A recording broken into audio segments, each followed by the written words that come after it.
Hi, my name is Angie Hunt, and so glad you could join us for this brief little interview about the Glen Eryie Writers Summit, which is coming up in June, begins June 12th of this year. And I have with me Bill Myers. Is it this year? Yes, 2011, Bill. I have with me the irrepressible Bill Myers, who will be with us for the first time. We have a slot that we consider our rotating male position. And token male. That's right. He'll be the token, is it the Y chromosome or the... So what is the name of the conference, Bill and the Babes? Sure. We'll give it a subtitle this year. Anyway, the Glen Eryie conference is quite a bit different than other conferences because at typical conferences, you go to a class taught by a teacher and you take careful notes. And then in the next hour, you go to another class taught by another teacher who may or may not agree with the teacher you just had in the previous hour.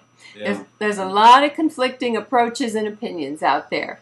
Well, Glen Eryie Conference is different. On Sunday night, the four team leaders, they are Nancy Rue, Catherine Mackle, myself, and Bill. Wow, that's good. I know. We meet together and we explain to everyone our philosophy, our approach, and what we plan to cover in our class. Whichever teacher you choose to go with, you will be with them all day Monday, all day Tuesday, and half a day on Wednesday.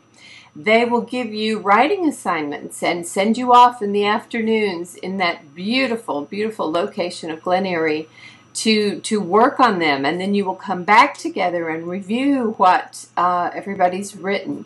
It's a very intensive one-on-one time, and we love it because it's a very intimate gathering. And then in the evenings, we all meet in the castle. Yes, it's a genuine castle. We meet in the castle for fun and inspiration. We do improv. We just had a good time. One of our goals is bonding because we like for people to form friendships that they can enjoy all year round. So, Bill. Wait, you left out the most important part. What the food? How's the food any good? The food is excellent. It really, really is. In fact, I've been on a diet, so it's going to be a struggle to stay on it when I'm at Glen Eryie.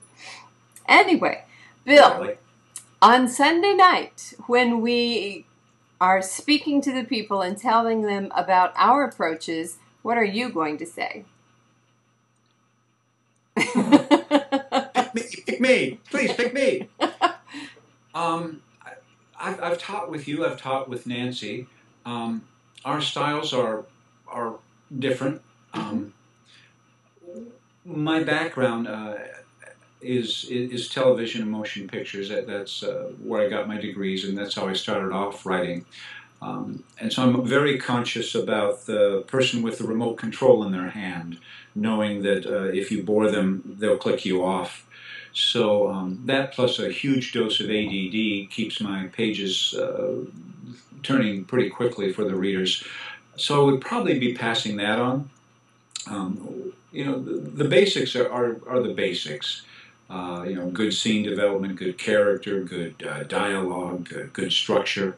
We're all pretty familiar with that. You know, you just mentioned three great teachers there. Oh, and you. Comedy, probably.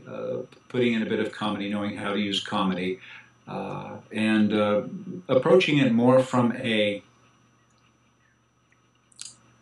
thoughtful structure and the thoughtful rules, but then covering up those rules so it doesn't look like you're doing a dot-to-dot picture, but so that you're painting a portrait.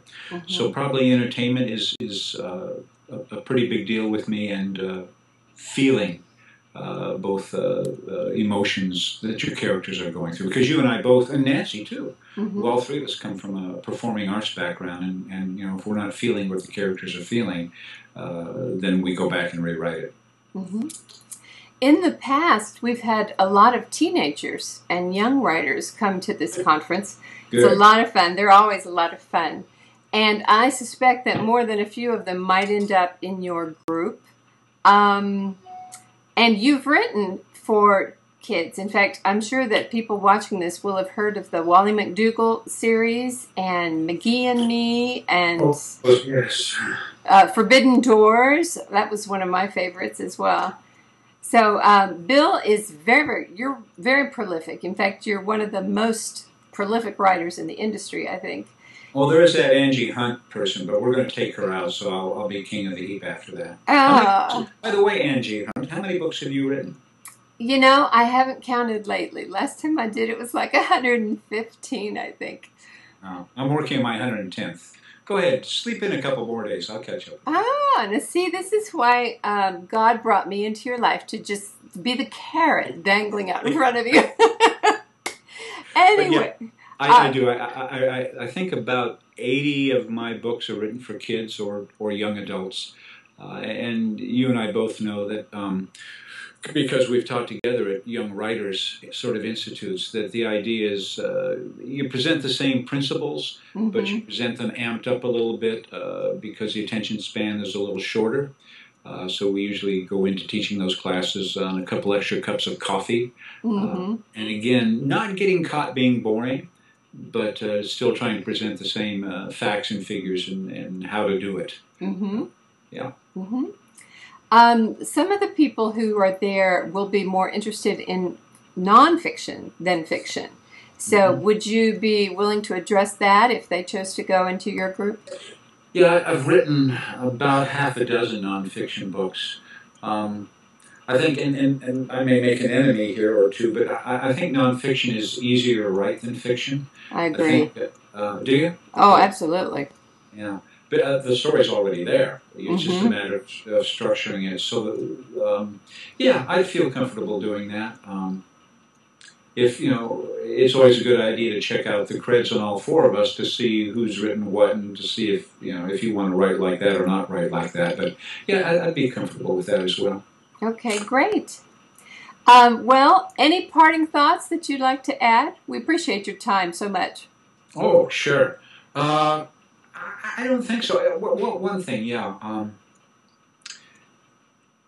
I would encourage anybody that's coming to invest a bunch of time in prayer first, and really approach it seriously, because, you know, God can do a lot deeper teaching than you and I could ever begin to. We know the rules, but God knows how to put flesh onto those rules. And so I would encourage every confrere to come geared up in prayer and let God do something deeper than just you know, learning how to write a textbook piece of fiction or nonfiction. Oh, sure, absolutely.